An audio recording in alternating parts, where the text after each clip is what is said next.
तो हमें मोटिवेशन मिलता है। देखिए पहला क्वेश्चन है, निम्नलिखित में से कौन सी ग्रीन हाउस गैस नहीं है। मैंने आपको कितनी बार पढ़ाया है ग्रीन हाउस गैस के बारे में, ट्रिक भी बता रखा है कि ओ मीना कल काजल लगाना, ये एक ट्रिक है जिससे आपको वो सारे ग्रीन हाउस गैसों के नाम मिल जाएंगे।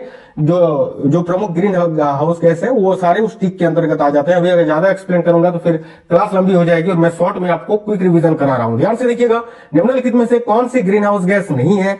तो यहां पर देखिए मीथेन जो है आपका ग्रीन हाउस गैस है, कार्बन डाइऑक्साइड भी ग्रीन हाउस गैस है, लेकिन कार्बन मोनोऑक्साइड और अमोनिया ये दोनों ही ग्रीन हाउस गैस नहीं है।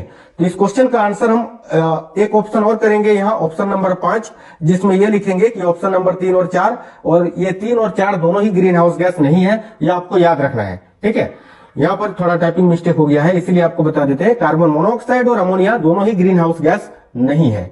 ठीक है, बाकी मीथेन और कार्बन डाइऑक्साइड ये दोनों ही ग्रीन हाउस गैस है, आपको बताना था कौन सा नहीं है। तो ऑप्शन नंबर 3 और 4 ग्रीन हाउस गैस नहीं है। आगे देखिए अगला क्वेश्चन है, प्लाज्मा झिल्ली किसकी बनी होती है। देखिए प्लाज्मा झिल्ली जो होती है ये किसकी बनी होती है, ये पूछा जा रहा। प्लाज्मा झिल्ली यानी जिसको आप प्लाज्मा मेम्ब्रेन या फिर सेल मेम्ब्रेन के नाम से जानते हैं, जो कि जंतु कोशिका और पादप कोशिका दोनों में ही पाई जाती है। और प्लाज्मा झिल्ली की अगर हम बात करें तो ये प्रोटीन और लिपिड से बनी होती है। तो ऑप्शन नंबर 4, 1 और 2 दोनों ही करेक्ट आंसर आपका हो जाएगा। यहां पर अगर आपसे प्लाज्मा कोशिका भित्ति के बारे में पूछा जाता, यानी सेल वॉल के बारे में पूछा जाता, तो देखिए सेल वॉल जो होता है केवल पादप कोशिका में पाया जाता है, जंतु कोशिका में ये नहीं पाया जाता है। ठीक है, और ये जो है ना सेल्यूलोज से बना होता है। आगे देखिए अगला क्वेश्चन है, लोहे का क्यूरी ताप कितना होता है। तो भाई लोहे का क्यूरी ताप अगर सेंटीग्रेड में हम देखें सेल्सियस में तो 770 डिग्री सेल्सियस होता है। और इसी को अगर हम केल्विन में यहाँ आपको दिया हुआ है ना, तो केल्विन में अगर आपको बदलना है तो सिंपली इसमें 273 आप ऐड कर दीजिए। 273 जब आप इसमें ऐड करेंगे तो 1043 आपका मान निकल के आएगा, जो कि केल्विन में बदल जाएगा। तो ऑप्शन नंबर 1043 डिग्री केल्विन जो है ये आपका क्या होता है, लोहे का क्यूरी ताप होता है। सेल्सियस में अगर ऑप्शन मिले तो याद रखना 770 डिग्री सेल्सियस होता है। आगे देखिएगा नेक्स्ट क्वेश्चन है, क्षार का जलीय विलयन कैसा होता है। तो एक क्षारक जो होता है वो उसका जलीय विलयन क्या करता है साथियों, लाल लिटमस को नीला कर देता है, लाल लिटमस पत्र को नीला कर देता है। यही अगर आपसे अम्ल पूछता, अम्ल के बारे में, तो देखिए अम्लीय विलयन क्या करता है, अम्ल का जो जलीय विलयन होता है वो नीले लिटमस को लाल कर देता है। लेकिन पूछा है क्षार का, तो क्षार क्या करता है, लाल लिटमस को नीला कर देता है। आगे देखिएगा नेक्स्ट है, चर्चित हाइड्रोक्सी क्लोरोक्विन दवा का हाल ही में संबंध किससे था। तो ये जो हाइड्रोक्सी क्लोरोक्विन दवा था ये किस लिए फेमस था। तो देखो कोविड-19 से ये संबंधित है, कोरोना के समय ये जो दवा है काफी फेमस थी। करेक्ट आएगा ऑप्शन नंबर सी, कोविड-19। आगे देखिएगा, शक्ति का मात्रक आपसे पूछा जा रहा है, सिंपल सा क्वेश्चन है। देखिए शक्ति का मात्रक क्या होता है, वाट होता है। तो वाट इस क्वेश्चन का हम आंसर करेंगे ऑप्शन नंबर सी। क्लास आपको बिल्कुल फास्ट करवा रहे हैं, क्विक रिवीजन करवा रहे हैं, ताकि आपका कम समय लगे और कम समय में आपका क्विक रिवीजन हो जाए। निम्नलिखित में से कौन सा पेट्रोलियम परिष्करण का उप उत्पाद नहीं है। देखिए पेट्रोलियम परिष्करण का उप उत्पाद की अगर हम बात करें तो पेट्रोल है, चारकोल है, एस्फॉल्ट भी है, कोयला नहीं है। तो कोयला यहाँ आपका करेक्ट आंसर हो जाएगा। याद रखिएगा कौन सा पेट्रोलियम परिष्करण का उप उत्पाद नहीं है, तो कोयला नहीं है भाई। निम्नलिखित में से कौन सा जीवाश्म ईंधन है, साथियों बताना है ये 4 में से कौन सा एक जीवाश्म ईंधन है। तो प्राकृतिक गैस यहाँ आपको दिख रहा है, तो प्राकृतिक गैस जो है यही आपका जीवाश्म ईंधन है। अल्कोहल, ईथर, वाटर गैस ये जीवाश्म ईंधन नहीं है। तो ऑप्शन नंबर डी आपका करेक्ट आंसर हो जाएगा, प्राकृतिक गैस। मानव शरीर में रक्त के शुद्धिकरण की प्रक्रिया को क्या कहते हैं। बताइए मानव शरीर में जो रक्त का शुद्धिकरण होता है इस प्रक्रिया को क्या कहते हैं। सिंपल सा क्वेश्चन है, ऑप्शन नंबर 1 करेक्ट आंसर हो जाएगा, डायलिसिस। डायलिसिस अगर आप बता रहे हैं साथियों तो बिल्कुल करेक्ट है। खासतौर पे ये जो है किडनी से संबंधित जो पेशेंट होते हैं, किडनी रोग से जो ग्रसित होते हैं उनको ये कराना पड़ता है साथियों डायलिसिस, जिसमें रक्त का शुद्धिकरण होता है, याद रखना। प्रकाश जो है ऊर्जा के छोटे छोटे बंडलों या पैकेटों के रूप में गमन करता है, जिन्हें क्या कहते हैं। देखिए प्रकाश जो होता है ना ये ऊर्जा के छोटे छोटे बंडलों या पैकेटों के रूप में गमन करता है, जिन्हें क्या कहते हैं, तो फोटोन कहते हैं। फोटोन अगर आप बता रहे हैं ना तो करेक्ट है, ऑप्शन नंबर भी करेक्ट है, फोटोन। निम्नलिखित में से कौन सा आनुवांशिक अभियांत्रिकी यानी जेनेटिक इंजीनियरिंग का अनुप्रयोग नहीं है। देखिए निम्नलिखित में से कौन सा आनुवांशिक अभियांत्रिकी का अनुप्रयोग नहीं है, ये आपको बताना है। देखिए आनुवांशिक अभियांत्रिकी का अनुप्रयोग इनमें से कौन सा नहीं है, कौन कौन सा है। तो रोग प्रतिरोध है, वृद्धि वर्धन है, जंतु क्लोनिंग है, मानव क्लोनिंग नहीं है। ऑप्शन नंबर 4 करेक्ट आंसर हो जाएगा, मानव क्लोनिंग। अगला क्वेश्चन है, कोशिका सिद्धांत के अनुसार निम्न में से क्या गलत है? कोशिका सिद्धांत के अनुसार निम्न में से क्या गलत है? चलिए, एक में लिखा है जीव कोशिका के बने होते हैं, बिल्कुल सही है। नई कोशिका पुरानी कोशिका से बनती है, यह भी सही है। सभी कोशिकाओं में कोशिका भित्ति पाई जाती है? ये तो गलत है ना। सभी कोशिकाओं में कोशिका भित्ति थोड़ी, सेल वाल सभी में थोड़ी, केवल पादप कोशिका में पाया जाता है। जंतु कोशिका में सेल वाल नहीं पाया जाता है, तो ये गलत है कि सभी कोशिकाओं में पाया जाता है। यही आपका आंसर हो जाएगा ऑप्शन नंबर सी, क्योंकि गलत ही चुनना था। देखो 4 में भी सही लिखा हुआ है कि एक कोशिका स्वतंत्र रूप से जीवित रह सकती है, बिल्कुल रह सकती है। ऑप्शन नंबर 3 गलत है, यही आंसर होगा। देखिए, कोशिका भित्ति की बात करें तो ये पादप यानी पौधे, जीवाणु यानी बैक्टीरिया, कवक, फंगस और शैवाल जैसी कोशिकाओं में पाई जाती है। अगला क्वेश्चन है, पॉलीथीन एक रेजिन है, ठीक है। पॉलीथीन जो है एक रेजिन है जो निम्न में से किसके बहुलीकरण से प्राप्त होता है? तो भाई पॉलीथीन एक रेजिन है, ठीक है। पॉलीथीन जो है एक रेजिन है जो निम्न में से किसके बहुलीकरण से प्राप्त होता है? तो एथिलीन के बहुलीकरण से। याद रखिएगा, ऑप्शन नंबर डी आपका करेक्ट आएगा, एथिलीन। अगला क्वेश्चन है, प्रायोगिक आनुवांशिक विज्ञान का जनक कौन है? तो भाई प्रायोगिक आनुवांशिक विज्ञान का जनक इनमें से कौन है? देखिए, करेक्ट आएगा Thomas Hunt Morgan. Thomas Hunt Morgan जो है, इनको प्रायोगिक आनुवांशिक विज्ञान का जनक या पितामह कहा जाता है। अगला क्वेश्चन है, किस तापमान पर सेल्सियस एवं फ़ारेनहाइट तापमापियों के पाठ्यांक बिल्कुल समान होते हैं? तो वह कौन सा तापमान है जिस पर सेल्सियस और फ़ारेनहाइट का मान समान होता है? बहुत इंपॉर्टेंट क्वेश्चन है, याद रखिएगा, -40 डिग्री पर। ऑप्शन नंबर सी, -40 डिग्री पर सेल्सियस और फ़ारेनहाइट का जो तापमान होता है ना, वो समान होता है भाई। आगे देखिए, अगला क्वेश्चन है, अग्निशामक यंत्र बनाने में, अग्निशामक यंत्र यानी आग बुझाने वाला यंत्र, ठीक है। तो अग्निशामक यंत्र बनाने में निम्न में से किस पदार्थ का प्रयोग किया जाता है? देखिए, अग्निशामक यंत्र बनाने में किस पदार्थ का प्रयोग किया जाता है? तो सोडियम हाइड्रोजन कार्बोनेट यानी सोडियम बाइकार्बोनेट जिसको आप बोलते हैं, जिसका सूत्र होता है NaHCO3। आगे देखिए, अगला क्वेश्चन है, अम्ल व क्षार के विलयन विद्युत के साथ कैसे होते हैं? देखिए, अम्ल का विलयन हो या क्षार का विलयन हो, दोनों ही विद्युत के सुचालक होते हैं। याद रखिएगा, सुचालक। ऑप्शन नंबर बी करेक्ट है, सुचालक होते हैं। बायोडीजल बनाने में किस वनस्पति का उपयोग किया जाता है? काफी इंपोर्टेंट क्वेश्चन है। देखिए, बायोडीजल बनाने में जो है रतन जोत का प्रयोग करते हैं साथियों, एक प्रकार का वनस्पति है, याद रखना, प्लांट है। एक सामान्य व्यक्ति के रक्त का पीएच मान कितना होता है?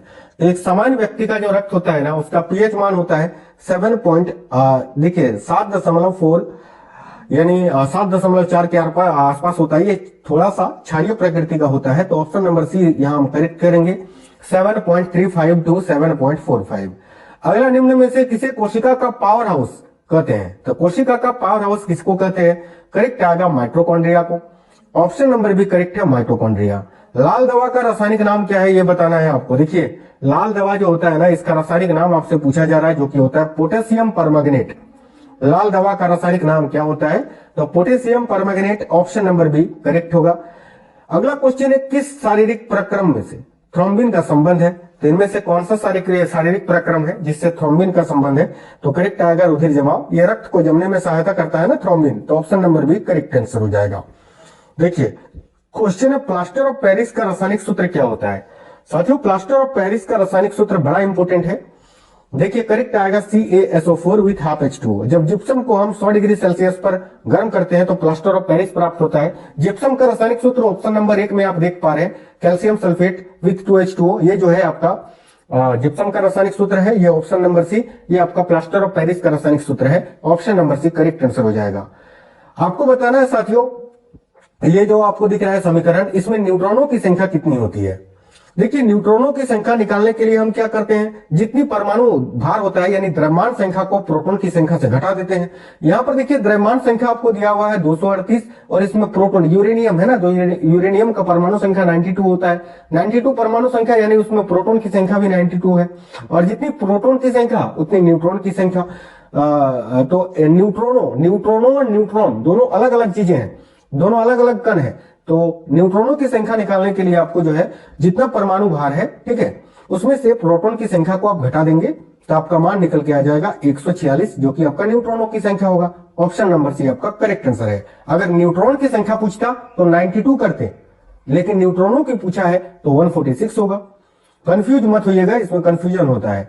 वायु में कौन सी ऊर्जा होती है? वायु देखिए एयर में कौन सी ऊर्जा पाई जाती है, तो केवल गतिज ऊर्जा। यार वायु स्थिर थोड़ी रहता है, वो तो गति करते रहता है, तो गति करते रहेगा यानी उसमें गतिज ऊर्जा होगा, काइनेटिक एनर्जी होगा। काइनेटिक एनर्जी का आप फॉर्मूला याद रखना, काइनेटिक एनर्जी का सूत्र होता है हाफ mv²। ठीक है, हाफ mv² साथियों, जो कि द्रव्यमान और वेग दोनों पर ही निर्भर करता है, याद रखना। आगे देखिए नेक्स्ट क्वेश्चन है आपका, पेरेनकाइमा किस प्रकार का उत्तक है। काफी इंपोर्टेंट क्वेश्चन है। देखिए पेरेनकाइमा जो होता है ना, ये एक सरल स्थायी उत्तक होता है साथियों, सिंपल परमानेंट टिश्यू जिसको आप बोलते हैं इंग्लिश में। तो ऑप्शन नंबर भी करेक्ट होगा, सरल स्थायी उत्तक। दो समतल दर्पणों के बीच रखी वस्तु के कितने प्रतिबिंब बनेंगे।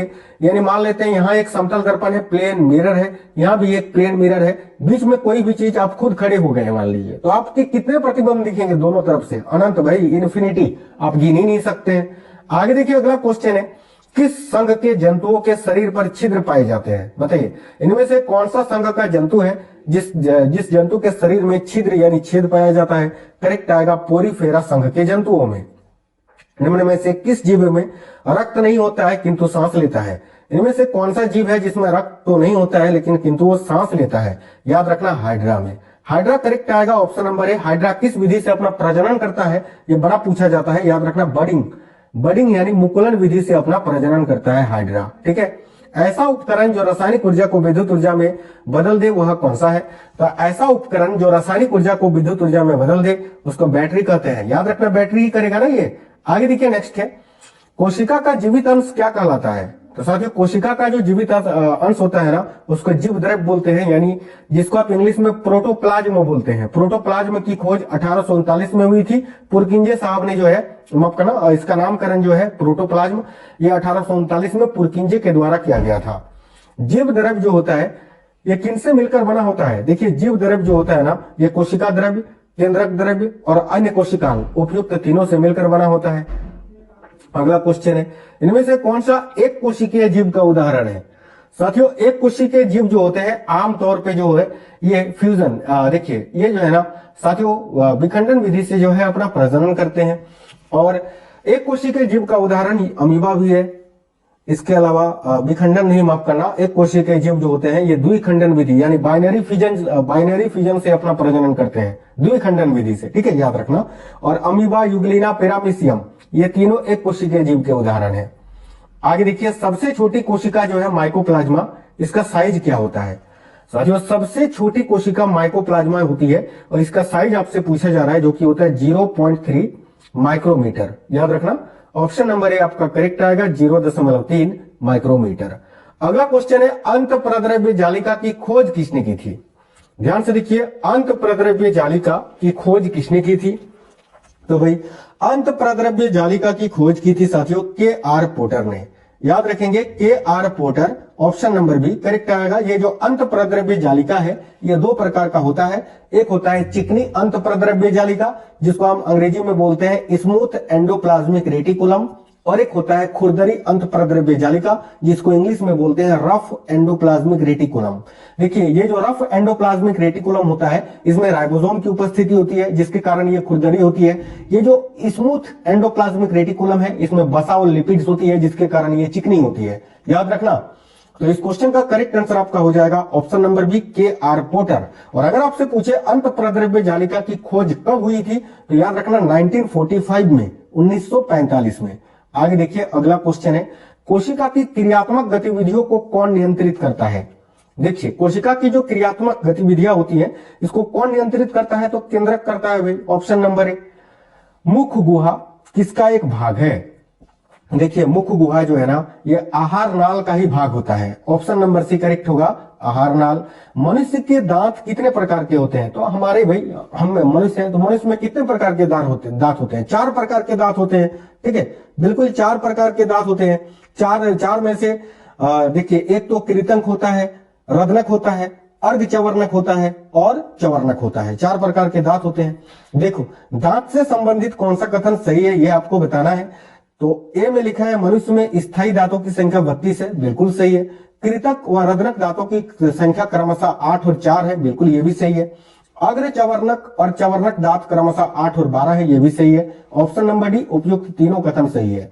देखिए मानव दंत सूत्र बताइए, मैं कई बार इसका डेफिनेशन आपको बता चुका हूं, एक्सप्लेन कर चुका हूं, आप डायरेक्ट याद रखिए 2123/2123। ये होता ये है कि साथियों देखो फिर से आपको बता देते हैं, जो हमारा जबड़ा होता है ना, निचला जबड़ा, ये ऊपर वाला जबड़ा, देखिए ऊपर वाला जबड़ा जो होता है उसमें 16 दांत होता है, नीचे वाले में भी 16 होता है। इसको बीच में काट देंगे अगर हम, तो यहां पर 8 दांत, यहां पर 8 दांत, यहां पर 8 दांत, यहां पर 8 दांत।